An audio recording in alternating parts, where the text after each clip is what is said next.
I never thought this could happen to me, especially with someone in my own family. Now, every time I look at my husband, I feel the weight of the secret I'm hiding. He doesn't know what happened, and it's tearing me apart. What my nephew did in that bedroom changed everything, and I'm still trying to figure out how it all went so wrong. My name is Anne, and I'm broken.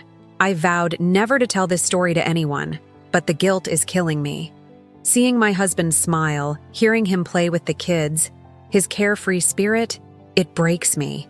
And when he says he loves me, it hurts even more. All of these only serve to break me some more. I never wanted this to happen. I never thought I would experience such deceit from a family member. But it happened, and sad as it is to admit, I enjoyed every bit of it. I met David, my husband, while I was in college. We were college sweethearts, and it was beautiful. The love we shared was one we could not really explain. I mean, David was the center of my world. Thinking back to those innocent times, and I feel even more guilty. I feel I should not have allowed myself to be played by a boy, by a 20-years-old boy. It was clear to David and I that we were meant for each other. It was impossible for either of us to think otherwise. So, it did not come as a surprise when David asked me to move in with him after college. We went from living together to planning our lives, every plan beautifully woven to fit the other's plan. We were what they call star-crossed lovers. Soon after David asked me to move in with him, the man proposed. It was a simple proposal, nothing too elaborate. But the gesture, the ring, the fact that we will be making a vow of eternal love to the whole world, that meant everything to me. We got married shortly after, and things began to fall into place nicely. I wish that innocent joy we shared in the beginning would continue. But wishes are not horses. David and I did everything together, from helping each other push their careers, suggesting ideas for work presentations, loving every moment of the day we spent together. Life was good to us, and we were fortunate to share this beautiful life with each other. David would plan vacations. He still does that, but it's not the same. To exotic places. The one I will never forget was our trip to Mexico. David did not really do much planning for that trip. He just wanted us to go with the flow. Maybe that's why I can still remember the trip like it was recent. We did everything on that trip by instinct. From the hotel we stayed in, the food we ate, and the dinner date we went on, to the clubs we went to and the drinks we had.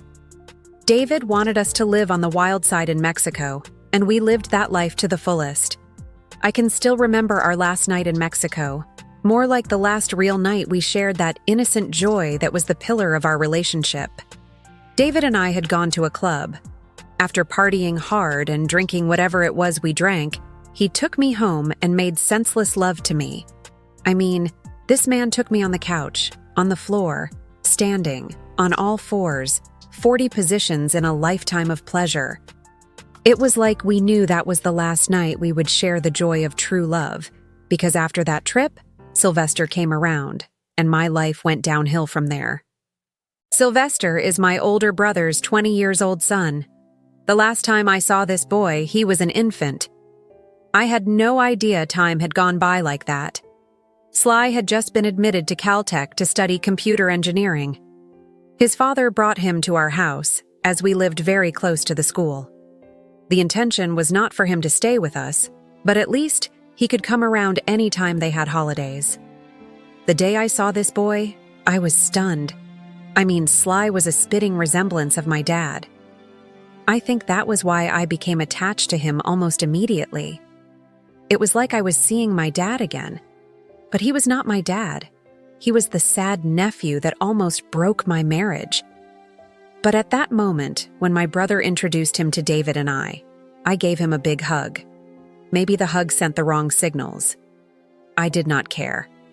In my mind, Pops was back from wherever dead people go to.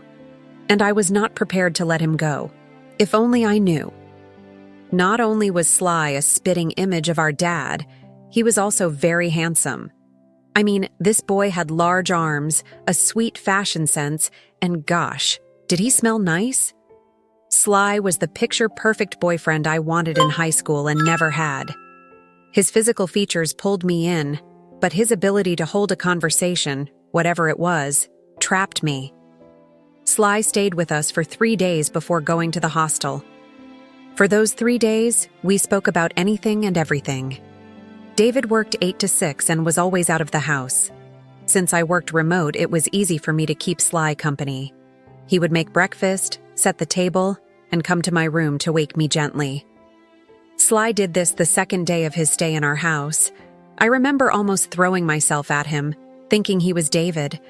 I did give him a hug that day, held the hug a little while longer, before I realized it wasn't David. Saying these things now makes me a little ashamed, but I was high on this young man. Worst of all, I met him barely 2 days ago, and he was my nephew. In that moment, holding him and allowing his fresh breath melt into my skin, I did not care if it wasn't David, I just did not want to let go. That was the second long hug we had, the last before I allowed myself go. I think when Sly left for the hostel, he went with a part of me. Because how do I explain my constant visits and sit-outs with the boy? I would finish work early, just to drive about 1 hour to his school twice a week. We would talk and have fun like kids. I mean, like teenagers. Sly made me feel young again, not like I was old. It continued like this, till David got to know about my frequent trips to Caltech. Now David is not an insecure man, but the visits were actually off-putting. How would you be going to visit a full-grown man in his school twice in a week? He confronted me about it and asked me to stop. We had a heated argument about it. I can remember the argument vividly. I knew he was right. I know that even more now. But I was not going to allow him lord his will over me. And that was the only line I repeated throughout the argument. You're not the boss of me. David was so surprised that I did not see the wrong in what I was doing. He did not even think I was falling for him or anything. His argument was that I should give Sly space enough to make friends and grow. If only I knew, I would have listened. I actually would have listened. Instead of heeding the warning of my husband, I took the argument farther than necessary. I stopped talking to him, and when he talks to me, I don't respond. Why did I do this? You would ask. The candid answer is, I don't know. All I knew is I felt alive being around Sly, and nobody could take that feeling away from me. Well, after much pleading, I began to see reason with my husband. I stopped going to see Sly at his university, and life went back to how it used to be. I began to love my husband like never before. We would go to restaurants and I would make him come into the ladies with me. We had sex everywhere, anytime we saw each other. The wildest was at a football game he took me to. We sat at the back of the stadium, cheering for our teams. David was so engrossed in the game that he did not notice my hand go into his pants. I took out his penis, covered my head with his jacket, and slurped it down. It was so intense that Dave could not take it anymore. We had to finish off in the parking lot. Although, to David, I had recovered from whatever fantasy I may have had for Sly, he was wrong. I was only trying to experience all Sly said he had done with his friends, the meaningless and random sex he said they have. I was trying to feel alive again. In all that we had during those days, I never saw Dave. I saw Sly. I saw his strong arms, and that gave me comfort. I didn't know what I was doing anymore. It was like I was living a dream, a very intense dream, that I wish I had woken up earlier from. I kept the ruse up, doing things with my husband, but not feeling anything for him. Looking back, I don't know why I did it.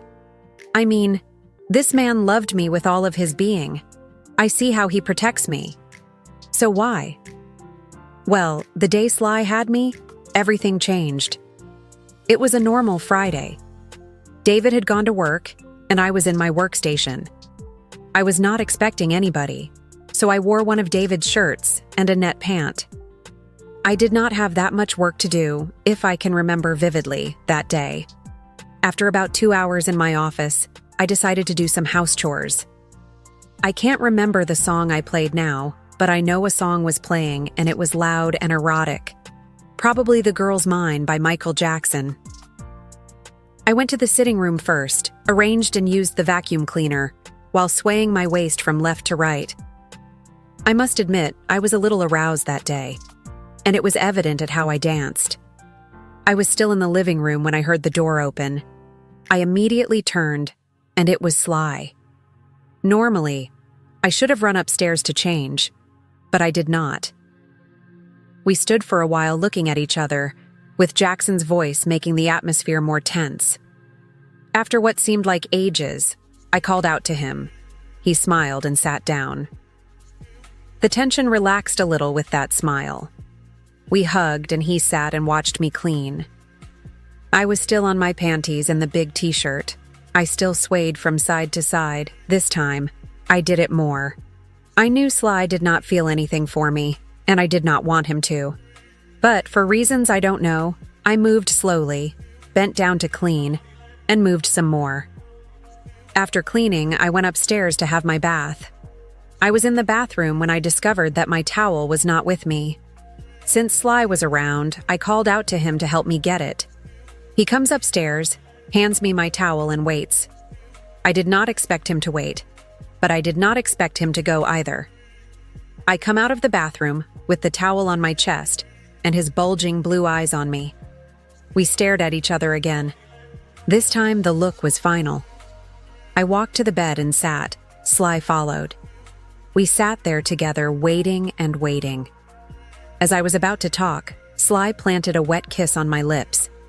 I was surprised, but I did not stop him. I waited a little while before I shrugged him off. Sly had a smile on his perfect face. I stood up, my towel hanging loosely on my breast. Sly stands too. "Should we do this?" I ask, feeling his rock hardness the smalls of my back. He does not say anything. Instead of words, Sly plants a kiss on my neck, sending shivers down my spine. That was all I needed. And in that moment, I was his for the taking. Sly took me slowly, one kiss at a time. He was so comfortable, like David was not going to come home. I did not care. In that moment, only Sly mattered. He took off my towel and sucked my nipples that were already erect. I can remember how he pleasured me, with every power in his being. He went down, parted my legs, and began to swim in my garden of roses. Sly swam so deep, I did not know when the garden became a faucet. He made love to me in different rhythms, in all my holes. It's nasty, yes, but it happened. He even took me on David's chair in our bedroom. The pleasure lasted for almost 3 hours, and it was over.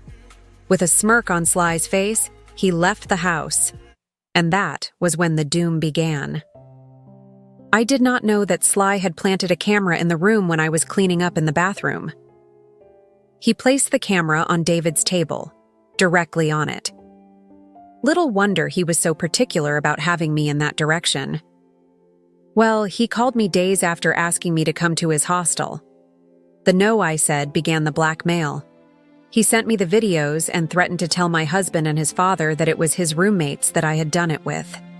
Apparently, his face did not show in the video. I was devastated. How could a calm boy have this much of the devil in his heart? He has taken money from me, taken me in so many places, even at the family reunion. I want it to stop, but I don't want to lose my marriage. I have children now, and I'm sure they are not for David. How can I tell him that the children he loves with all of his heart are most likely not his? Sly is requesting for a severance pay of, I can't even mention the amount, but I will make sure to pay. I can't lose David. He must not find out. If you want to see more infidelity stories, then click on the video you see now on your screen.